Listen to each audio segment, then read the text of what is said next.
तो दोस्तों उम्मीद करता हूँ कि आपकी तैयारी अब तक हो चुकी होगी।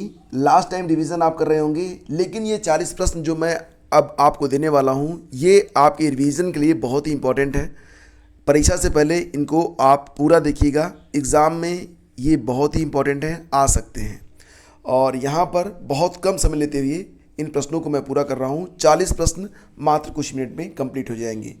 तो पहला क्वेश्चन देखिए, पाकिस्तान ने अपना दूसरा सबसे बड़ा नागरिक पुरस्कार हिलाले पाकिस्तान किसको दिया है? तो याद रखिएगा, एग्ज़ाम में आया तो इसका आंसर हो जाएगा हिलाले पाकिस्तान से नवाजा गया है किसको? बिल गेट्स को। तो ऑप्शन सी इसका करेक्ट है। अगला क्वेश्चन आ सकता है, विश्व सतत विकास शिखर सम्मेलन 2022 की मेज़बानी कौन सा देश कर रहा है? मतलब कौन सा देश किया है? विश्व सतत विकास शिखर सम्मेलन 2022 की मेज़बानी कौन से देश ने किया? सही जवाब इसका है ऑप्शन ए, यानी कि भारत, हमारे प्यारे भारत ने। और याद रखिएगा कि ये 21वां सम्मेलन था, संस्करण का 21वां संस्करण था ये, और दिल्ली में आयोजित किया गया था 16 से 18 फरवरी 2022 के मध्य। ऑस्ट्रेलियन ओपन 2022 का खिताब किसने जीता? ऑस्ट्रेलियन ओपन 2022 में पुरुष सिंगल का खिताब जीता था राफेल नडाल ने। राफेल नडाल कहाँ के खिलाड़ी हैं? स्पेन के खिलाड़ी हैं, ये ज़रूर याद रखना। और इसी के साथ एक पॉइंट और याद रख लीजिए कि ऑस्ट्रेलिया की एस्ट्रे बार्टी थी जिन्होंने महिला एकल का खिताब जीता था ऑस्ट्रेलियन ओपन के अंतर्गत, और उन्होंने ऑस्ट्रेलियन ओपन के बाद संन्यास भी ले लिया था, ये भी याद रखना। अगला क्वेश्चन देखिए, वर्ष 2021 का बुकर पुरस्कार, बात क्या हो रही है? 2021 का जो बुकर पुरस्कार था ये किसे दिया गया है? तो दक्षिण अफ्रीका के उपन्यासकार डेमोन गैलगोट को दिया गया है। इनके उपन्यास का नाम द प्रॉमिस है, द प्रॉमिस। देखो बात यहाँ पर क्या हो रही है, 2021 का बुकर पुरस्कार, ठीक है, वर्ष याद रखना। दिसंबर 2021 में जारी फोर्ब्स की विश्व की सबसे शक्तिशाली महिलाओं की सूची में टॉप पर कौन है? तो दिसंबर 2021 में फोर्ब्स ने विश्व की सबसे शक्तिशाली महिलाओं की सूची जारी की थी, उसमें टॉप पर हैं मैकेंजी स्कॉट, जो कि जेफ बेजोस की पत्नी हैं, ठीक है, मैकेंजी स्कॉट। और भारत की कितनी महिलाओं को फोर्ब्स की विश्व की सबसे शक्तिशाली महिलाओं की सूची में जगह मिली है? तो याद रखिएगा इसके लिए कुल 4 महिलाएं हैं। एक है हमारी फाइनेंस मिनिस्टर निर्मला सीतारमण जी, 37वें स्थान पर। रोशनी रडार हैं 52वें स्थान पर 52। किरण मजूमदार 72वें स्थान पर, और फाल्गुनी नायर किस स्थान पर हैं? 88। पेटा द्वारा person of the year award का जो अवार्ड दिया गया था आलिया भट्ट को, और पेटा की स्थापना हुई थी 1980 में। साहित्य अकादमी पुरस्कार 2021, याद रखिएगा कि हिंदी भाषा के अंतर्गत साहित्य अकादमी पुरस्कार 2021 प्रदान किया गया दया प्रकाश सिन्हा को उनके नाटक सम्राट अशोक के लिए, जबकि अंग्रेजी भाषा में साहित्य अकादमी पुरस्कार 2021 दिया गया है नमिता गोखले को उनके उपन्यास थिंग्स टू लीव बिहाइंड के लिए। इसके बाद है champions of the earth award 2021 किसे प्रदान किया गया है? Champions of the earth award 2021 दिया गया स्टीवन स्पिलबर्ग को, और ये जो अवार्ड है देता है यूनाइटेड नेशन इन्वायरमेंटल प्रोग्राम के द्वारा इसे दिया जाता है। हैदरपुर आर्द्रभूमि का नाम आपने जरूर सुना होगा, उत्तर प्रदेश में स्थित है। तो कहाँ पर मिलेगा आपको, और ये उत्तर प्रदेश का कौन सा रामसर स्थल है? तो याद रखिएगा कि हैदरपुर आर्द्रभूमि जो है ये उत्तर प्रदेश का 9वां रामसर स्थल है, और ये उत्तर प्रदेश में है। याद रखिएगा भारत का यह 47वां रामसर स्थल है। और सबसे बड़ी बात यह कि यह एक मानव निर्मित झील है जो कि हस्तिनापुर वन्यजीव अभयारण्य का एक अंग है, ठीक।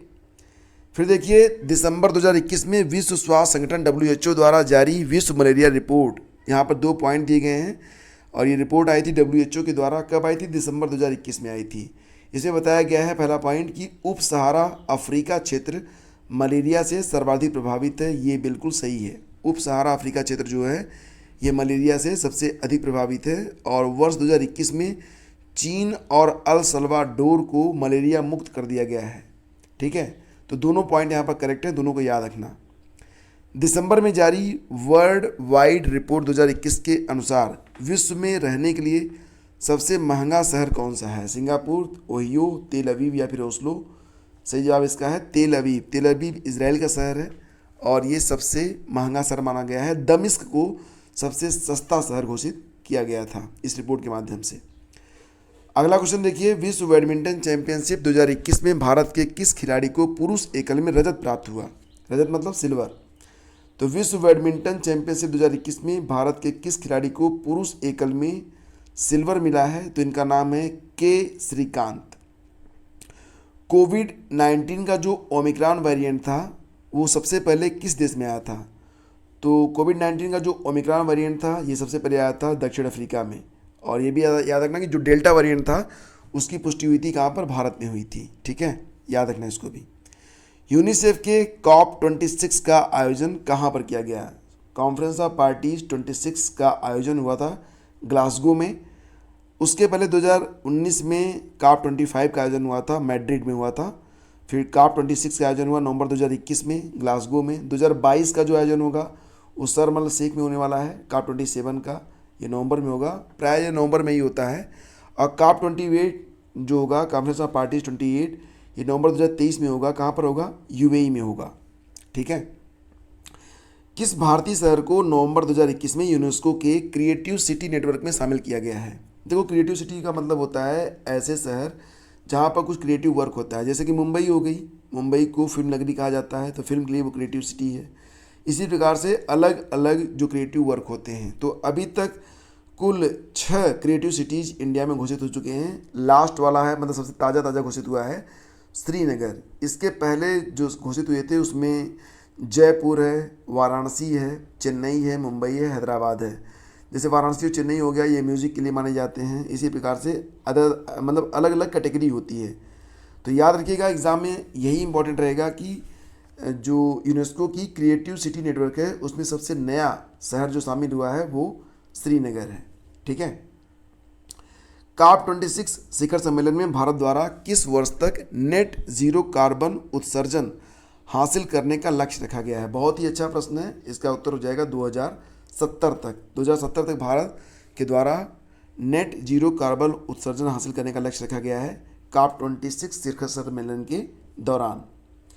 जलवायु परिवर्तन प्रदर्शन सूचकांक 2022 में भारत को कौन सा स्थान मिला है? जलवायु परिवर्तन प्रदर्शन सूचकांक 2022 भारत को कौन सा स्थान मिला है? बहुत ही अच्छा प्रश्न है।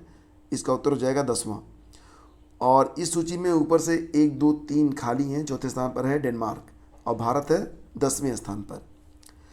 जलवायु परिवर्तन प्रदर्शन सूचकांक को कौन जारी करता है? एग्जाम में ये प्रश्न भी आ सकता है। तो देखो, इसे कई संस्थाएं मिलकर जारी करती हैं। इसमें एक नाम है जर्मन वॉच का, दूसरा नाम है न्यू क्लाइमेट इंस्टीट्यूट का और क्लाइमेट एक्शन नेटवर्क द्वारा इसे प्रतिवर्ष जारी किया जाता है। वन्यजीव कार्य योजना 2021 से 30 पारित करने वाला भारत का पहला राज्य कौन सा है?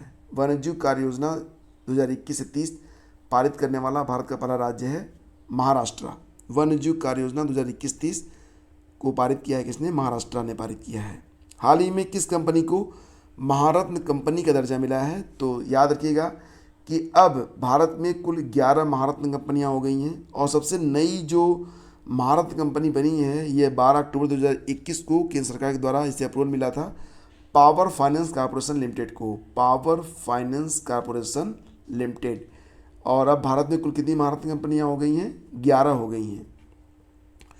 विश्व कुश्ती चैंपियनशिप में रजत पदक जीतने वाली पहली भारतीय महिला पहलवान कौन बनी है? इनका नाम है अंशु मलिक। तो क्योंकि ये रजत पदक जीतने वाली पहली भारतीय महिला का पहलवान बन गई हैं विश्व कुश्ती चैंपियनशिप में, तो ये नाम इम्पॉर्टेंट है, अंशु मलिक जी, याद रखिएगा।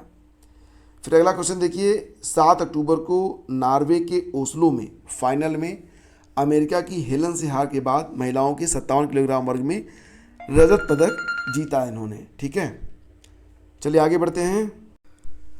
अक्टूबर 2021 में जीआई टैग प्राप्त कर एक आम है, आम की वैरायटी है और इसका नाम है रटाउल। तो रटाउल आम को 2021 में जीआई टैग मिला था। प्रश्न बनेगा कि रटाउल उत्तर प्रदेश के किस जिले से संबंधित है? और इसका जो आंसर हो जाएगा फ्रेंड्स वो रहेगा बागपत। ठीक है, बागपत में एक गांव है रटाउल, उसी के नाम पर यह नाम रखा गया है। स्टॉकहोम जल पुरस्कार 2022 के विजेता बने हैं विल्फ्रेड ब्रूटसर्ट। याद रखना, स्टॉकहोम जल पुरस्कार ये दुनिया का सबसे प्रतिष्ठित जल पुरस्कार माना जाता है। नोबेल के इक्विवेलेंट की संज्ञा इसे दी जाती है और इसके विजेता बने हैं विल्फ्रेड ब्रूटसर्ट। ठीक है। ISSF यानी कि इंटरनेशनल शूटिंग स्पोर्ट फेडरेशन के द्वारा world cup 2021-2022 ISSF world cup 2022 international shooting sport federation world cup 2022 में भारत पदक तालिका में किस स्थान पर है? तो पहले स्थान पर है। भारत ने कुल कितने पदक जीते हैं? 7 पदक जीते हैं। इसमें 4 स्वर्ण हैं, 2 रजत हैं, 1 ब्रोंज है और इसका आयोजन हुआ था मिस्र के काहिरा में 26 फरवरी से 8 मार्च 2022 में। दूसरे स्थान पर रहा पदकों की तालिका में दूसरे स्थान पर है नॉर्वे। ठीक है। अच्छा, ये देखो death penalty in India report आई थी, उसके मुताबिक 2021 के अंत तक कुल कितने लोगों को डेथ पेनाल्टी सुनाई गई थी भारत में? तो इनकी संख्या है 488। इसके पहले 2004 में ये संख्या सर्वाधिक थी। 2004 के बाद सर्वाधिक संख्या में डेथ पेनाल्टीज हुई हैं 2021 में। ठीक है। तो 2004 में कितने लोगों को डेथ पेनाल्टी मिली थी बताता हूँ आपको, 563 लोगों को मिली थी। तो 17 सालों में ये सर्वाधिक है। 2004 के बाद ये सर्वाधिक संख्या में है जब डेथ पेनाल्टी सुनाई गई है, यानी कि अपराध बढ़ा है। शयन मुद्रा में भगवान बुद्ध की सबसे बड़ी मूर्ति बन रही है। ये 2019 से ही स्टार्ट है और जल्दी पूरी हो जाएगी। ये बन रही है बिहार में। इसको बनवा रहे हैं बुद्ध इंटरनेशनल वेलफेयर मिशन और इस मूर्ति की ऊंचाई रहेगी 30 मीटर, लंबाई होगी 100 मीटर। तो ये देखो आप लोग, काफ़ी इंपॉर्टेंट है। और अगला क्वेश्चन देखिए, किस भारतीय कंपनी को फीफा विश्व कप 2022 का आधिकारिक प्रायोजक बनाया गया है? तो आप जानते ही हैं फीफा विश्व कप 2022 का आयोजन 2022 के अंत में होगा। कहाँ पर होगा? कतर में होगा। इसका भारत में आधिकारिक प्रायोजक है बायजू।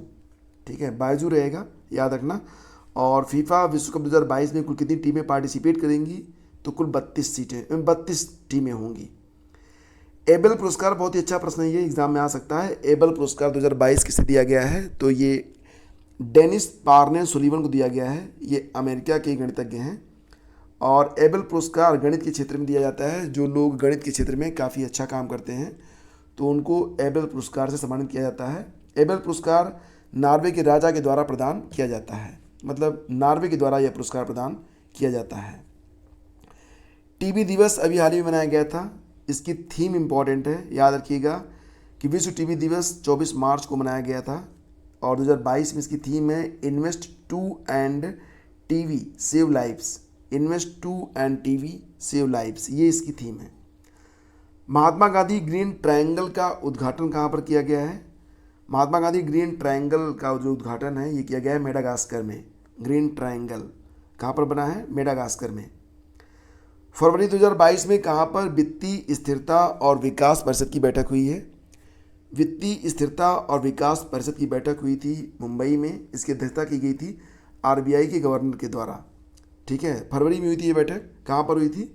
मुंबई में हुई थी, वित्तीय स्थिरता और विकास परिषद की। भारत किस देश के साथ ईस्टर्न ब्रिज नामक वायुसेना अभ्यास करता है? ईस्टर्न ब्रिज नामक वायुसेना अभ्यास भारत करता है। भारत और ओमान के साथ साथ करते हैं ईस्टर्न ब्रिज नामक ये अभ्यास। और 2022 में जोधपुर में ये 6वां अभ्यास पूरा किया गया। इसका वर्जन था 6।